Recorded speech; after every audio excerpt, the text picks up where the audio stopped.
That's the front crash test the Insurance Institute uses to rate the Ford Crown Victoria. The vehicle hits the offset barrier at 40 miles per hour.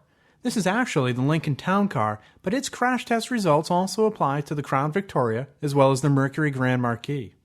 From a closer view, we can see the forces crumple the front of the car, then transmit down the side and along the roof. Dummy movement is reasonably well controlled. Measurements indicate there is a low risk of injury.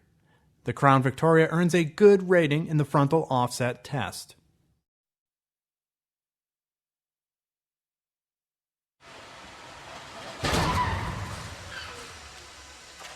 For this test on a Crown Victoria, a 3,300-pound sled rams into the sedan at 31 miles per hour.